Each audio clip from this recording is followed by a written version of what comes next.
Tumpuan kita sebenarnya adalah untuk memahami proses siasatan punca nahas pesawat yang terhempas di Elmina, Shah Alam pada Khamis. Dan menurut Ketua Polis Selangor semalam, Datuk Seri Hussein Omar Khan, polis telah menemukan cockpit voice recorder, alat perakam suara kokpit ataupun lebih dikenali sebagai CVR daripada pesawat yang terhempas berhampiran Elmina di sini malam semalam.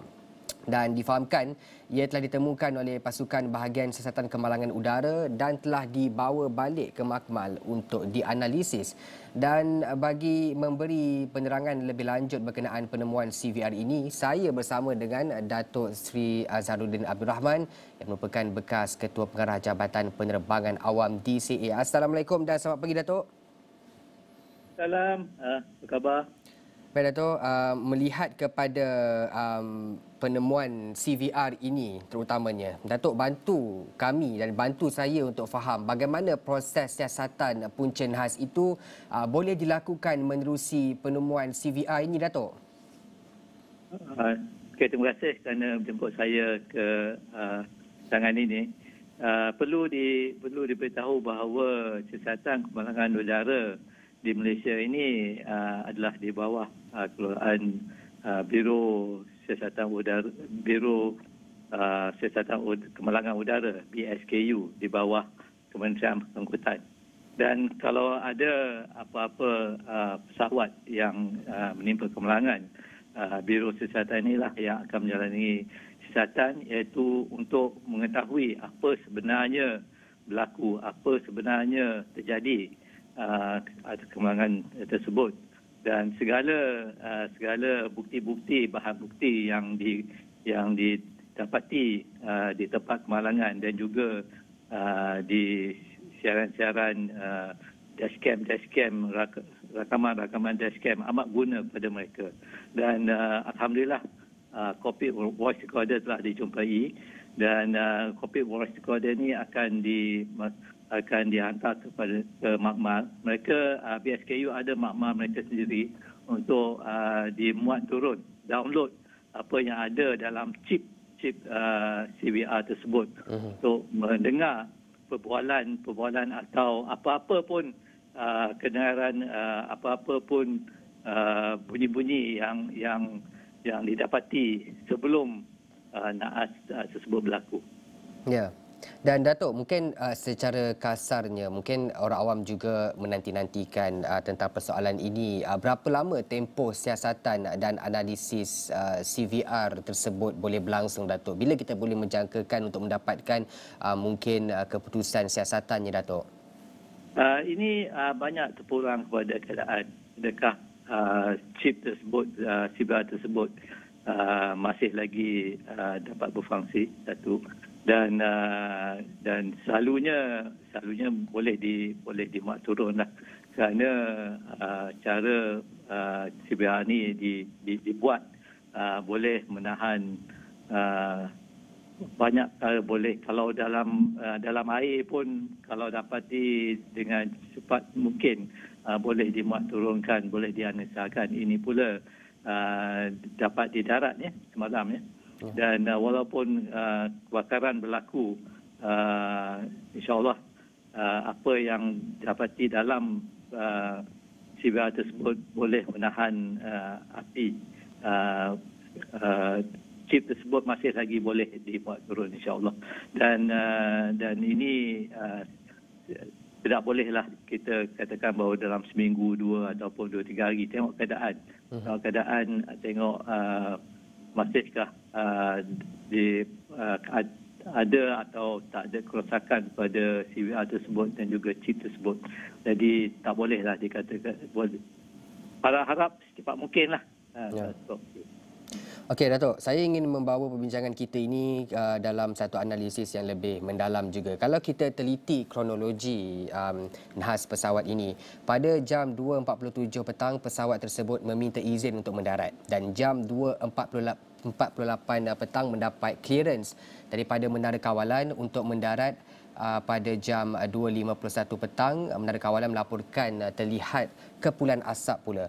Kalau kita lihat kepada julang waktu ni, ya Datuk, 2.48 petang hingga 2.51 petang ini, dalam tempoh 3 minit kejadian ini berlaku.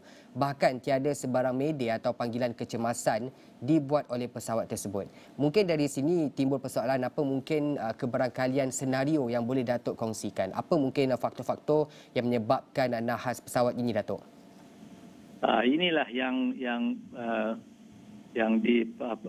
dicari jawapannya oleh siasat untuk menangani ini.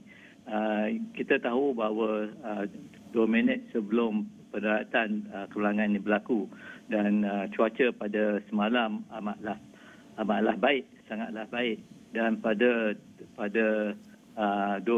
waktu tersebut 2 minit sebelum pendaratan, saya kira pilot-pilot tersebut telah dapat melihat landasan lapangan terbang Subang, dan tiba-tiba yang kita ketahui, yang kita tengok dalam banyak rakaman daripada dashcam daripada banyak sekali yang diviralkan, menunjukkan bahawa tiba-tiba pesawat tersebut terjunam, dan tiada panggilan kecemasan dilakukan oleh juruterbang kepada kawalan udara. Selalunya kalau ada kecemasan, mereka akan menggunakan perkataan mayday.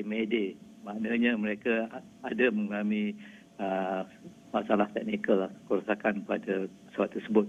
Dan apa yang kita lihat amatlah berguna. Apa yang dirakamkan oleh setiap kamera dashcam yang diwariskan amatlah berguna kepada penyiasat supaya dapat dihalusi, dapat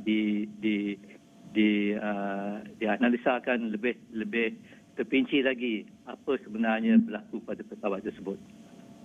Dan saya rasa saya tak naklah membuat sebarang spekulasi di sini. Saya rasa juruterbang tersebut tak sempat, dia terlalu pantas, terlalu cepat kapal terbang tersebut menjunam ke bumi. Ya, dan Datuk, saya juga ingin mendapatkan pandangan Datuk berdasarkan daripada penganalisis pakar penerbangan secara teknikalnya, jika pesawat tersebut melakukan penerbangan fly by wire ataupun penerbangan secara manual, adakah secara tidak langsung ia mampu menjadi punca kepada kejadian seperti apa yang Datuk kongsikan tadi? Kalau kita lihat semalam cuaca pun cukup cerah sebenarnya, dan mungkin adakah ada terdapat kebarangkalian senario fly by wire ni, Datuk, menyumbang kepada isu ini, Datuk? Saya tak berapa arif tentang sistem dengan sekali terperinci pesawat ini. Saya rasa pesawat ini bukanlah pesawat yang perlu juga menggunakan fly by wire.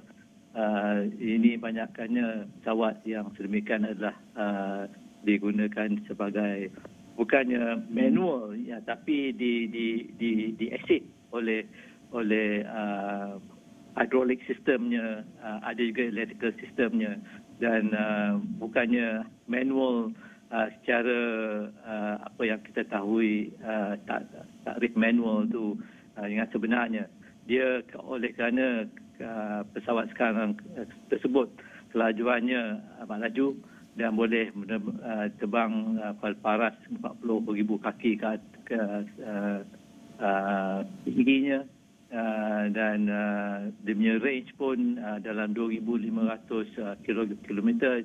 Jadi apa yang terdapat sistem tu canggih juga. Jadi ini perlu dianalisa dengan teliti oleh penyiasat kemalangan ini. Ya, baik. Terima kasih saya ucapkan kepada Datuk Seri Azharuddin Abdul Rahman, bekas Ketua Pengarah Jabatan Penerbangan Awam DCA, atas perkongsian analisis awal sebentar tadi.